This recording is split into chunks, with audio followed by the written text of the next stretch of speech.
Hello guys.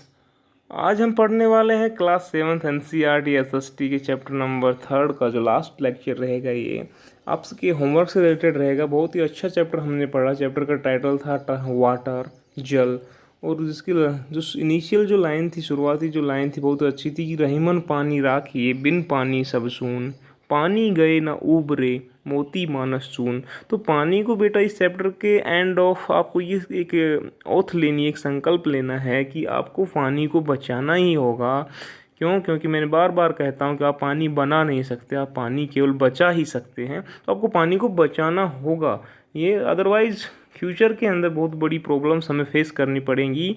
और यहाँ तक कि जैसा मैं कई बार बोल चुका हूँ कि पानी को लेकर के भविष्य में युद्ध भी लड़े जाएं तो कोई अतिशयोक्ति नहीं होगी, कोई बड़ी बात नहीं होगी। तो बहुत अच्छा चैप्टर हमने पढ़ा, आपकी समझ के लिए बहुत अच्छा चैप्टर था।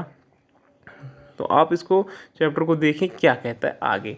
ओके स्टूडेंट्स, देखिए बात करता है आज होमवर्क से रिलेटेड रहेगा। चैप्टर खत्म हो चुका है, होमवर्क करवा देते हैं आपको इसका।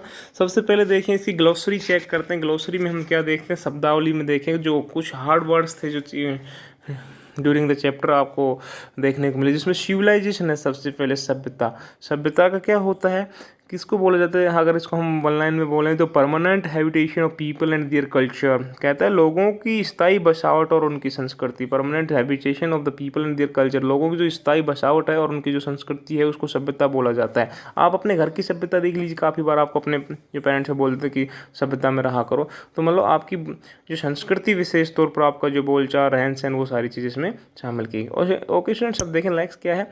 ये आगे बताता है वाष्पीकरण की बात करता है, वेपोरेशन की बात करता है। तो transformation of water into vapours at a specific temperature. क्या होता है, किसी निश्चित जो तापमान होता है ना उस पर जल का वाष्प के रूप में बदलना। कोई निश्चित जो तापमान होता है उसका जो पानी है वो वाष्प के रूप में बदल जाए, उसको वेपोरेशन बोला गया है।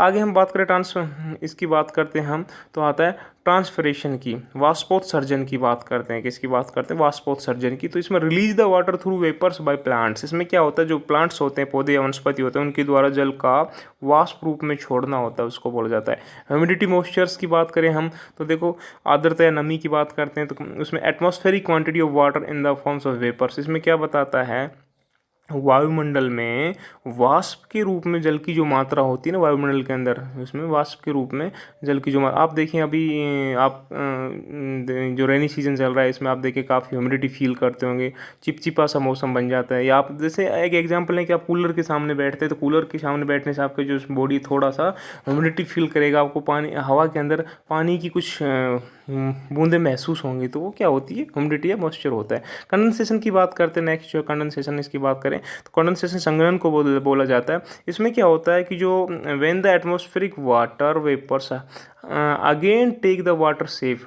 Fog dew clouds.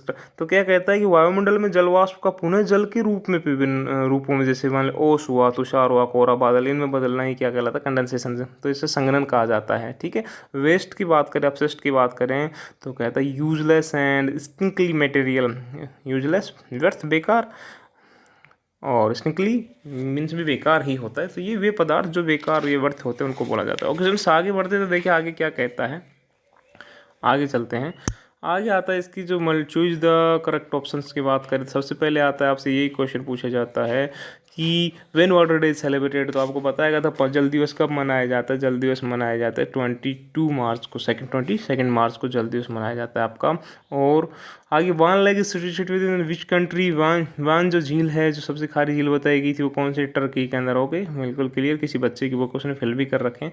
आगे देखिए फिल इन द ब्लैंक्स में natural fresh water gets polluted due to human activities. कहता है जो नेचुरल फ्रेश वाटर है वो कैसा हो जाता है, पोल्यूटेड हो जाता है, प्रदूषित हो जाता है। क्यों? मानव की गतिविधियों के कारण से। Okay students, in India state of Meghalaya receive maximum rainfall in the world. देखो क्या कहता है, in India state of Meghalaya receive maximum, कहता है भारत के मेघालय राज्य में स्थित कौन सी जगह जहाँ विश्व की सर्वाधिक वर्षा होती है, तो वो कौन सी है? चेरापूंजी। कौन सी है? Cherrapunji. After absorption, when rainwater goes down in the earth and gets accumulated on has rock surface is known as the underground water। जब पानी वर्षा के रूप में गिरता है और नीचे जमीन में चले जाता है तो भूमिगत जल कहा जाता है। Saline water is also known as hard water, खारे जल को हार्ड वाटर भी कहा जाता है। आगे बढ़ते हैं तो देखिए आगे क्या कहता है, what is the roof top water conservation. कहता है कि रूफ टॉप जल संरक्षण प्रणाली क्या है, नेम डिफरेंट वाटर रिसोर्सेज, और इसके अलावा आप जल के विभिन्न जो स्रोत उनका नाम लिखिए। Why world ancient civilisation develop near water bodies, और कहता है विश्व की जो प्राचीन सभ्यताएं थी वो जल के किनारे क्यों विकसित हुई। What problems we can face due to unsustainable use of underground water, और कहता है कि भूमिगत जल का हम विवेकहीन उपयोग कर रहे हैं लगातार, इनसे क्या क्या समस्याओं का सामना करना पड़ सकता है। 7वां क्वेश्चन है डिफरेंटिएट स्वीट एंड सलाइन वाटर, कहता है खारे और मीठे जल में क्या अंतर है। और लास्ट जो क्वेश्चन है वो कहता है what is water pollution, state the method check to water pollution. कहता है जल प्रदूषण क्या है और जल प्रदूषण को रोकने के उपाय बताइए। तो आपको जो क्वेश्चन आंसर इसमें करने हैं वो करने चूज द करेक्ट आंसर के दोनों हो गए, फिल इन द ब्लैंक्स हो गए चारों।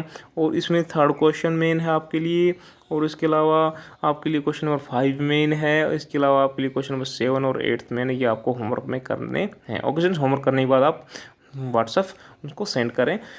ओके स्टूडेंट्स, आज का वीडियो इतना ही, मिलते हैं कल एक नए टॉपिक के साथ नए वीडियो। तब तक के लिए धन्यवाद।